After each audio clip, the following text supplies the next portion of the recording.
আলোর বিচ্ছুরণ, dispersion of light, এই বিচ্ছুরণ আর বিক্ষেপণ এইটা নিয়ে তোমাদের একটু ঝামেলা সৃষ্টি হয়। আমি প্রথম থেকেই বলছি, বিচ্ছুরণ কি আর বিক্ষেপণ কি দুটো জিনিস কিন্তু সম্পূর্ণ আলাদা।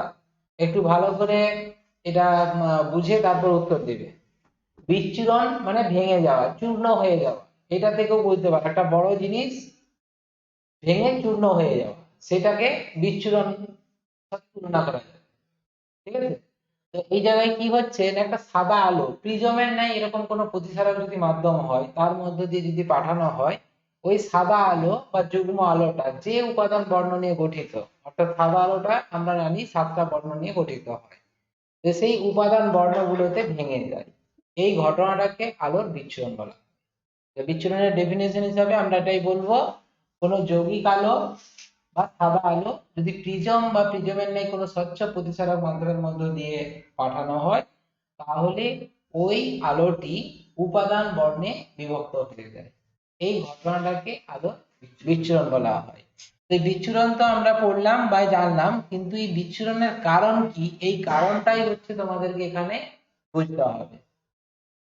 তো বিচ্ছুরণ কি কারণে এরকম হচ্ছে, এখানে দেখো আমি সাদা আলো একটা পাঠানো হয়েছে, এই জায়গায় সাদা আলো একটা গেছে, সেখান থেকে উপাদান বর্ণ দেখো এখানে তোমার লাল বর্ণ, তারপর orange, yellow, green, blue, sorry তোমার হচ্ছে আকাশি, নীল আর বেগুনি, এই বর্ণে 7টা বর্ণে ভেঙে যাচ্ছে এবং ক্রমানুযায়ী তুমি এইভাবেই কিন্তু বিচ্ছুরিত হয়।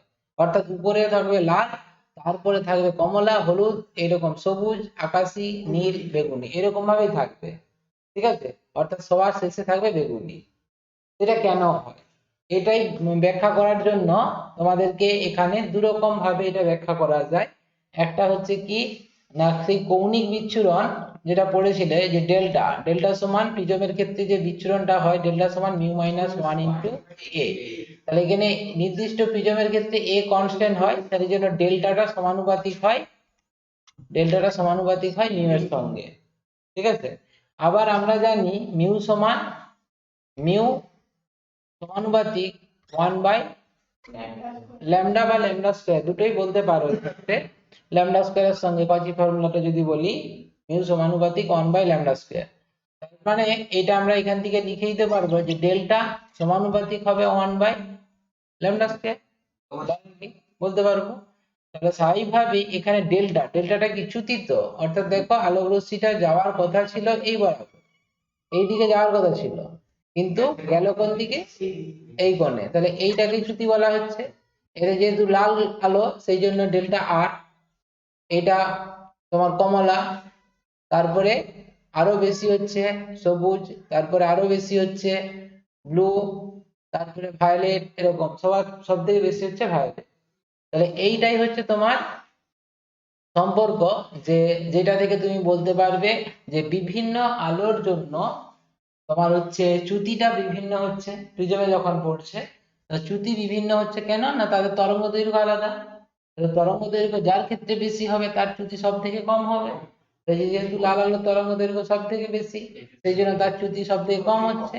আরেকজন যেটা তোমার ধরে নাও বেগুনি, তার তরঙ্গ দৈর্ঘ্য সব থেকে কম, সেই জন্য চ্যুতি সব থেকে বেশি।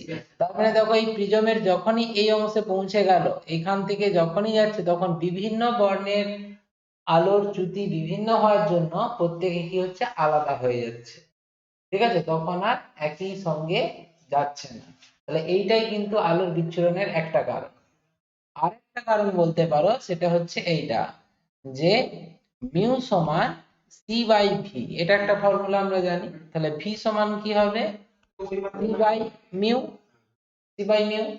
আবার এখানে আমরা যেটা পড়লাম ওইটাই তুমি এবার এখানে বলো, মিউ সমান মিউ, যেহেতু এটার মানে কি এখানে ভি সমানুপাতিক 1 বাই মিউ, তাহলে মিউটা আবার কি ল্যামডার সঙ্গে ব্যস্তানুপাতিক, তার মানে আমরা বলতে পারবো ভি সমানুপাতিক ল্যামডা স্কয়ার, বা ল্যামডাও বলতে পারো ভি সমানুপাতিক ল্যামডা।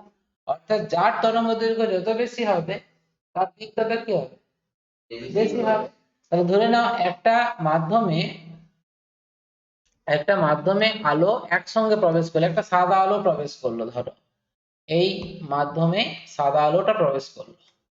তো সাদা আলো যদি এই জায়গায় প্রবেশ করে, তো সেই জায়গায় এখানে কি হচ্ছে, বিভিন্ন বর্ণের, সাধারণত বিভিন্ন বর্ণের সমষ্টি, তার মধ্যে উপাদান বর্ণগুলোর প্রত্যেকটার বেগ আলাদা হচ্ছে, তাই তো? তো যখনই বেগ আলাদা হবে তখন যার বেগ বেশি সে কি হবে, একটু আগে চলে যাবে, যার বেগ কম সে একটু দেরি করে যাবে, পরে যাবে, ঠিক আছে? একটা নির্দিষ্ট পথ বিভিন্ন সময় অতিক্রম করবে, তাহলে সবাই একসঙ্গে গেল, হঠাৎ করে কেউ একজন যদি এগিয়ে যায় তখনই কি হবে, আলাদা হয়ে যাবে, ঠিক আছে, লালটা আগে চলে যাচ্ছে, তাহলে সেই কারণে আলো কিন্তু ভেঙে যাচ্ছে, ঠিক আছে? যতক্ষণ দলবদ্ধ হয়েছিল তখন একসঙ্গে ছিল, কিন্তু যখনই একটা মিডিয়ামে প্রবেশ করছে, অন্য কোনো মিডিয়ামে, সেখানে বিভিন্ন বর্ণের প্রতিসরাঙ্কটা বিভিন্ন হওয়ার জন্য তাদের বেগ বেশি হচ্ছে, বেগের পরিবর্তন হচ্ছে, আর বেগের পরিবর্তন হলে বিভিন্ন জন বিভিন্ন দিকে চলে যাচ্ছে, তাহলে এইটাকে ভেঙে যাওয়ার কারণ হচ্ছে, এটাই হচ্ছে বিচ্ছুরণের কারণ। তাহলে এখানে বিচ্ছুরণ কারণ যদি তোমাদের এরকম কোশ্চেন থাকে যে প্রিজমে আলো বিচ্ছুরিত হয় কেন, তখন আমি যে প্রথমের উদাহরণটা দিলাম ওইটা দিয়ে বলবে, ডেল্টা দিয়ে, যে চ্যুতি কোণ বিভিন্ন হয় বিভিন্ন বর্ণের আলোর জন্য। আর যদি তোমাদের বলে এমনি বিচ্ছুরণের কারণ কি, তখন তোমরা এইটা দিয়ে বলতে পারো যে সাধারণ কোনো প্রতিসারের মাধ্যমে আলো বিচ্ছুরিত হয়। আমি এটা কাঁচের স্ল্যাবটা উদাহরণটা জাস্ট উদাহরণ হিসেবে বললাম, যে একটা মিউ প্রতিসরাঙ্কের কোনো মাধ্যমে এসে পৌঁছলো, কাঁচের স্ল্যাবে বিচ্ছুরণ হয় না, প্রিজম ছাড়া বিচ্ছুরণ হয় না, কারণ এখানে তোমার প্রত্যেকটা বর্ণের চ্যুতিটা সমান হয়, ঠিক আছে? প্রত্যেক চ্যুতি তো এখানে, সরি, চ্যুতি তো এখানে হবে না, পার্শ্ব সরণ হয়, তাহলে প্রত্যেকটা বর্ণের সমপরিমাণ হয়ে যায়, যতটা সরে যাচ্ছে সেই জন্য সমপরিমাণ হয়ে যায়, এই জন্য এটা বিচ্ছুরণ হয় না। যদিও আবার এটা একটু খুব নিখুঁত ভাবে যদি বলো যে বিচ্ছুরণ এখানে ঘটবে, কিন্তু অসীমিত হয়ে যাবে। কিরকম ভাবে, দেখো এই স্ল্যাবটা হচ্ছে দুটো প্রিজমের সমষ্টি, ঠিক আছে?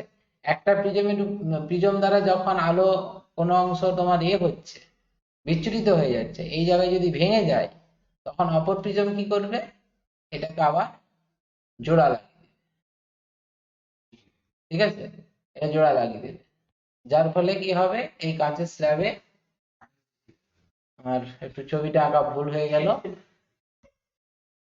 এটা তোমার উল্টো বিপরীত তল থেকে নির্গত হবে, এরকম ভাবে নির্গত হবে, ঠিক আছে?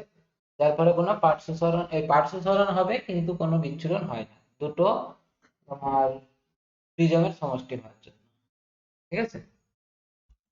শূন্য মাধ্যমে আলোর বিচ্ছুরণ হয় না কেন, বায়ু মাধ্যমে, এই যে এখানে এটা এমসিকিউ হিসাবে, শূন্য মাধ্যমে বিভিন্ন বর্ণের আলো প্রত্যেকে সমান বেগে চলে, সেই জন্য এর কোনো বিচ্ছুরণ হয় না।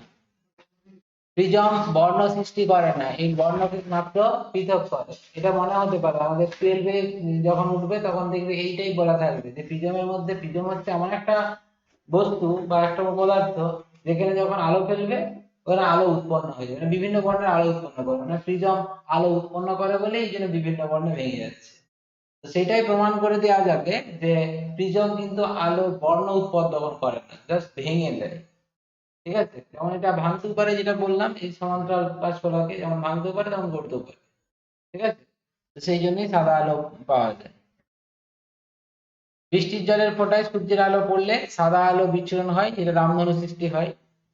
তাহলে প্রিজম যদি আলোর বর্ণসূত্র সৃষ্টি করতো তাহলে নিশ্চয়ই বৃষ্টির ফোঁটাও পারতো না, এখানে বিচ্ছুরণ হয় বলেই বৃষ্টির ফোঁটা তৈরি হয়। একবর্ণী আর বহুবর্ণী আলোর ধারণা। একবর্ণী আলো মানে যেটা একটি মাত্র তরঙ্গ দৈর্ঘ্য থাকবে, যেটা যে আলো সেটাকে একবর্ণী আলো বলে।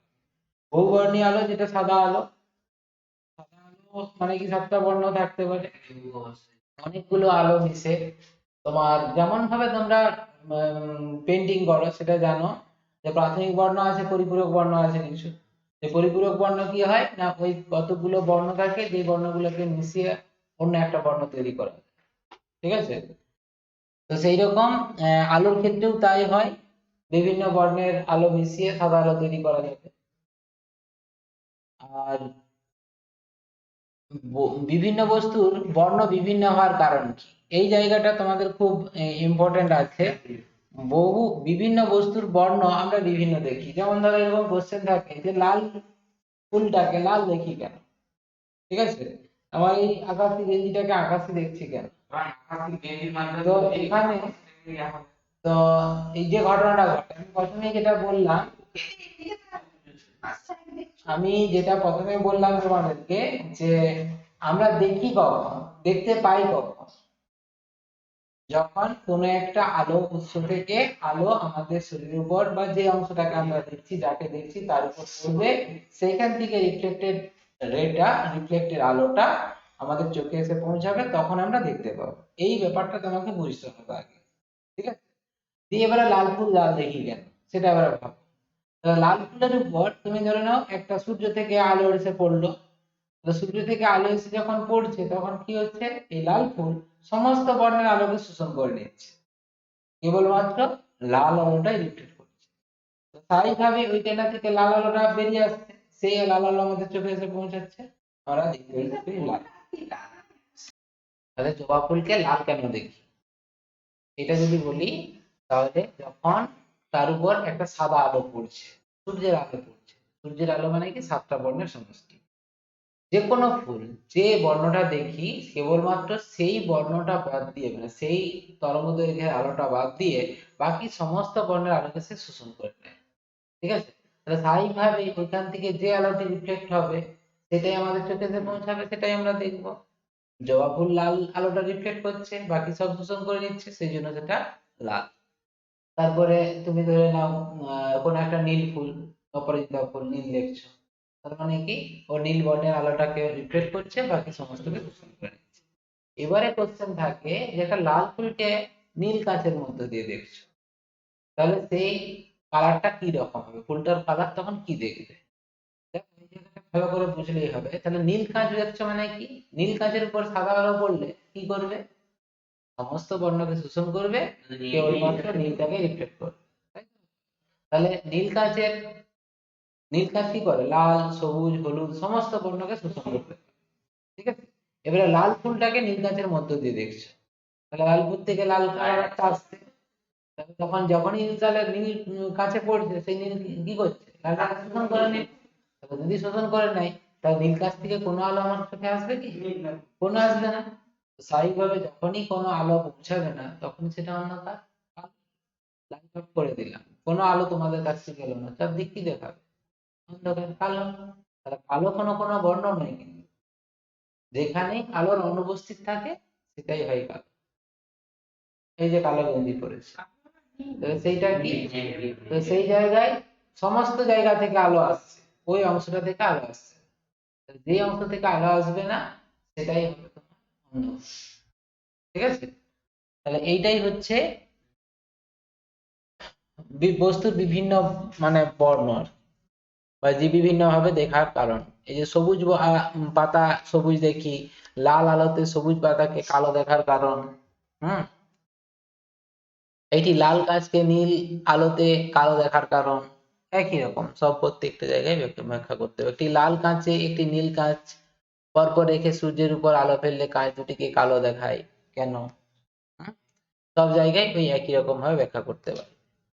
তারপরে এখানে তোমার প্রাথমিক বর্ণ আর পরিপূরক বর্ণ। প্রাথমিক বর্ণ এখানে যেটা বলছে, মৌলিক বর্ণ যে লাল সবুজ নীল, এই তিনটি বর্ণকে যদি মিশিয়ে দেওয়া হয় উপযুক্ত পরিমাণ, তাহলে কি হবে না, যে কোনো বর্ণ সৃষ্টি করা যাবে। মানে যে সাতটা বর্ণ আছে, এই সাতটা বর্ণকে সৃষ্টি করতে পারবে উপযুক্ত পরিমাণ মিশিয়ে, ঠিক আছে? যারা পেন্টিং করে তাদের ক্ষেত্রে এই জিনিসটা কিন্তু খুবই মানে উপযোগী। কোনো রং নয়, বলতে চাইছি সাতটা বর্ণ তৈরি করতে পারে শুধুমাত্র লাল সবুজ আর নীল, এই তিনটি বর্ণকে নিয়ে, ঠিক আছে? পরিপূরক বর্ণ কি না, যে দুটি বর্ণ উপযুক্ত মেশালে সাদা বর্ণ পাওয়া যায় তাকে কিন্তু পরিপূরক বর্ণ বলা হয়, ঠিক আছে?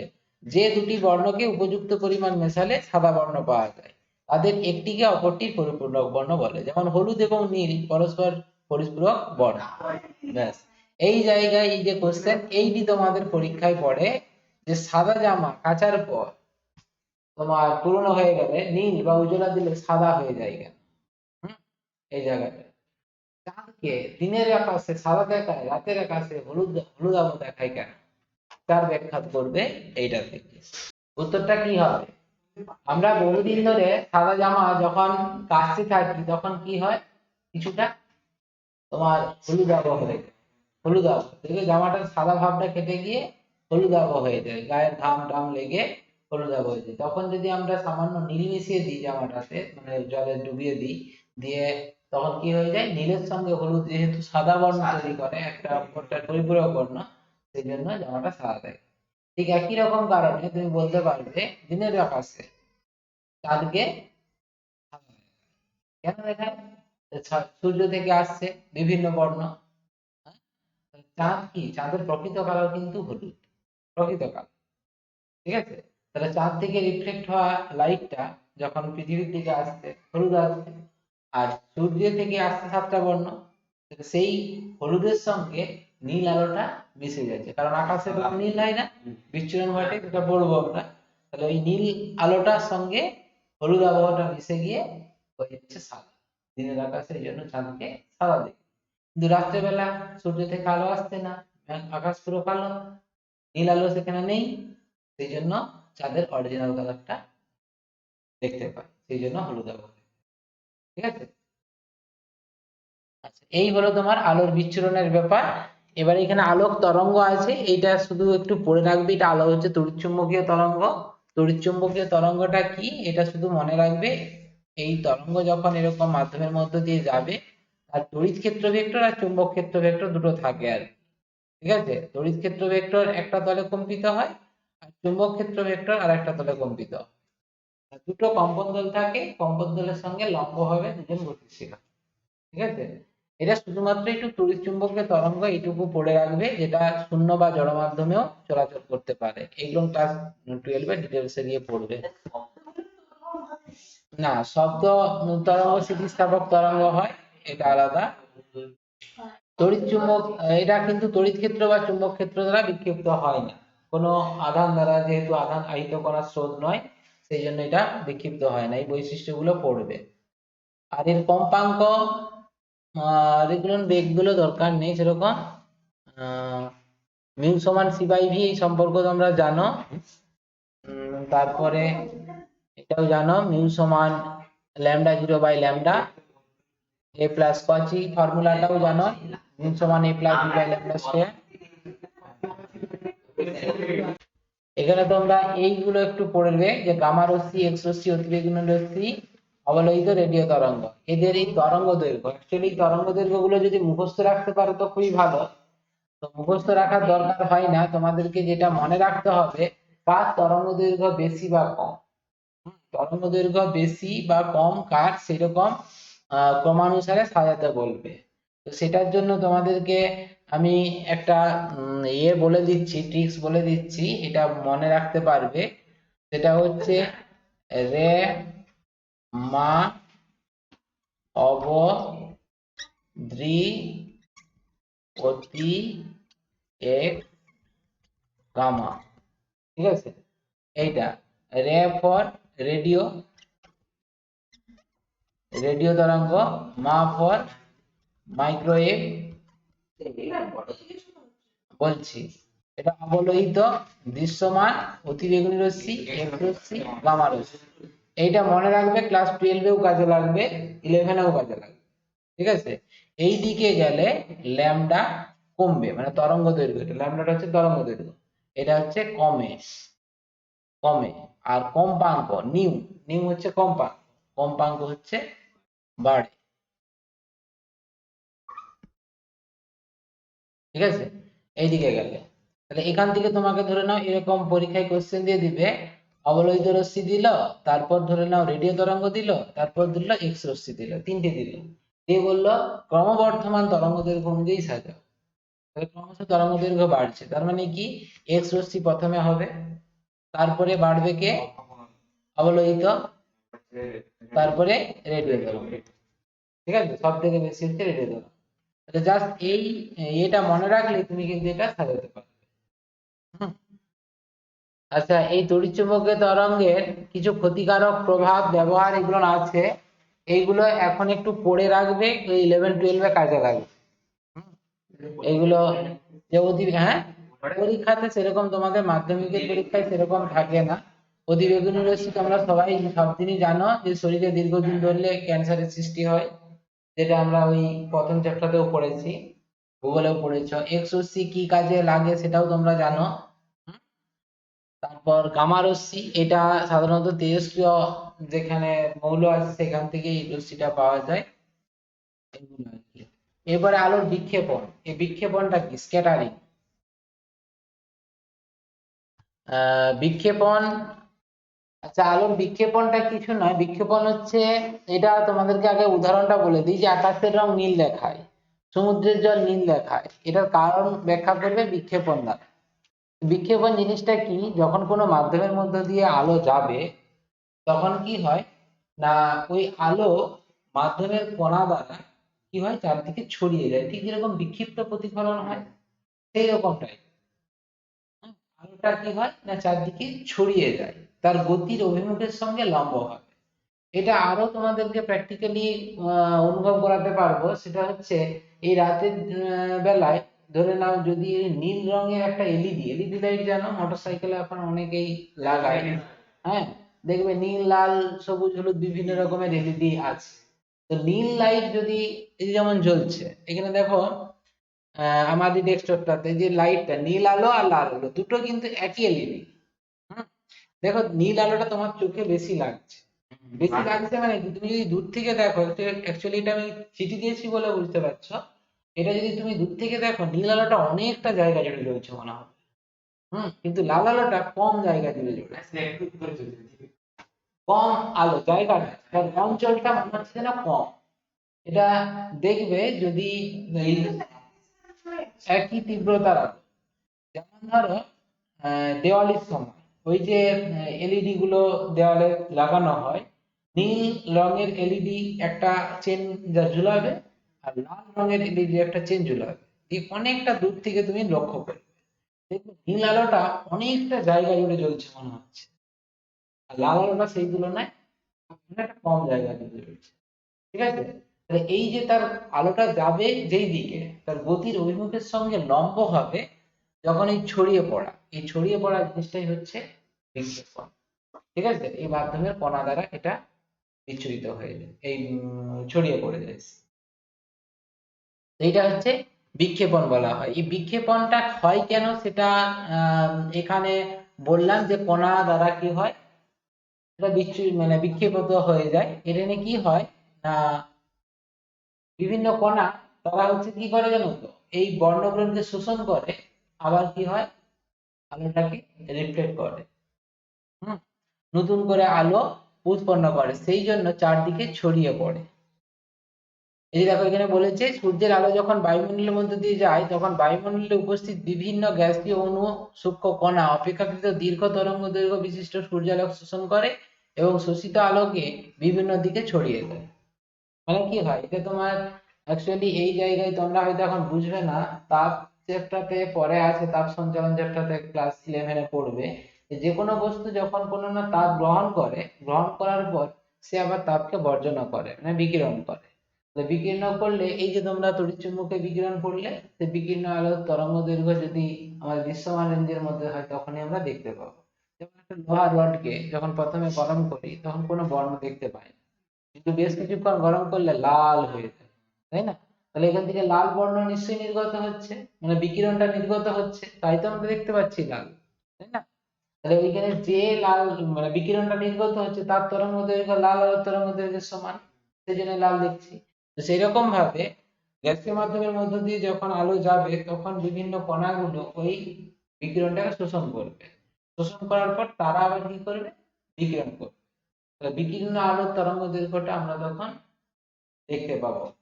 ঠিক আছে, তো এই ঘটনাটাকে বিচ্ছুরণ বলা হয়। বিকিরণ যখন করবে, সে তো আর নির্দিষ্ট দিকে করবে না, সে চারদিকে করবে, তাই না? রডটাকে তুমি যদি বাইরে বের করে নিয়ে আসো, এমন তো নয় তুমি যেদিকে আছো সেই দিকেই তোমার তাপটা যাবে, কথা নয়, সব দিকেই যাবে। তো যেই দিকেই থাকুক না কেন মানুষ, সবাই কিন্তু দেখতে পাবে এটা লাল হয়ে আছে। ঠিক আছে, তো সেই রকম ভাবে সূর্য থেকে আলো আসছে, মাধ্যমের গ্যাসীয় কণাগুলো তারা শোষণ করছে, শোষণ করে কি করছে, আবার বিকিরণ করছে, সেই বিকিরণ আলোটা চারদিকে ছড়িয়ে পড়ছে, গতির অভিমুখের সঙ্গে লম্ব হবে, যার ফলে আমরা যখন এই বিক্ষেপণটা দেখতে পাচ্ছি, বিক্ষেপণের ঘটনাটা পাচ্ছি। তো এইখান থেকে বিজ্ঞানী র্যালের একটা সূত্র আছে, র্যালের সূত্রটি মনে রাখতে হবে যে বিক্ষিপ্ত আলোর তীব্রতা, যে আলোটা বিক্ষিপ্ত হচ্ছে সেই বিক্ষিপ্ত আলোর তীব্রতা ওই তরঙ্গ দৈর্ঘ্যের চতুর্থ ঘাতের ব্যস্তানুপাতিক হয়। অর্থাৎ তরঙ্গ দৈর্ঘ্য যার যত বেশি হবে তার বিক্ষেপণের তীব্রতা কম হবে, মানে তার বিক্ষেপণটা কম ঘটবে। ঠিক আছে, এই কারণে আমরা আকাশকে লাল দেখি না। কেন না, লাল আলোর তরঙ্গ দৈর্ঘ্য সব থেকে বেশি, আর যার তরঙ্গ দৈর্ঘ্য বেশি তার বিক্ষেপণ কম হবে। তো স্বাভাবিকভাবেই এখানে লালটা দেখবো না, কিন্তু আমরা বেগুনি তরঙ্গ দৈর্ঘ্য সব থেকে কম, সেই জন্য বিক্ষিপ্ত আলোর তীব্রতা বেগুনি বেশি হওয়ার কথা, কিন্তু বেগুনি না দেখে নীল কেন দেখি না, নীল আলোটা আমাদের চোখের প্রতি বেশি সংবেদনশীল। অর্থাৎ একটা নীল রঙের এলইডি জ্বলবে আর একটা ধরো বেগুনি বর্ণের এলইডি জ্বলবে, সেখানে নীলটা বেশি চোখে সংবেদনশীল হয়, মানে চোখে বেশি ধরে ওই নীল রংটা। ঠিক আছে, তীব্রতা বেশি নয়, একই তীব্রতা দুটো আলো। অর্থাৎ একজনকে একটা নীল রঙের ড্রেস পরানো হলো, আর একজনকে পিওর বেগুনি রঙের ড্রেস পরানো হলো, দিয়ে দুজনকে সূর্যালোকে দাঁড় করে দেওয়া হলো। যে ছেলেটা দেখবে নীল রঙের জামা পরেছে বা পোশাক পরেছে, তার দিকে তাকানো যাবে না, একদম চোখ যেন ঝলসে যাচ্ছে। আর একই রকম যে বেগুনি পড়েছে তার দিকে দেখে সেরকম কিছু মনে হবে না, কারণ কি তার তীব্রতা তখন কম। ঠিক আছে, তো এইটাই হচ্ছে তোমার বলা হচ্ছে যে নীল আলো চোখে বেশি সংবেদনশীল হয়, সেই জন্য আকাশের রঙকে আমরা নীল দেখি। কারণ এই আকাশ বায়ুমণ্ডল কি করে, সব বর্ণের আলোকে তোমার বিক্ষিপ্ত করছে, বিক্ষেপণ ঘটছে, কিন্তু সেক্ষেত্রে লালের বিক্ষেপণ কম হচ্ছে সব থেকে, সেই জন্য লাল তো কোনোভাবে দেখবো না, তার থেকে বেশি হচ্ছে, সব থেকে বেশি হচ্ছে বেগুনি। কিন্তু বেগুনি হলেও যেহেতু চোখটা আমাদের নীলের প্রতি বেশি সংবেদনশীল, সেই জন্য নীলটাই দেখছি। ঠিক আছে, তাহলে এই হলো তোমার আহ মানে আলো, এইখান পর্যন্ত তোমার টোটাল আলোটা আছে, এগুলোই করবে।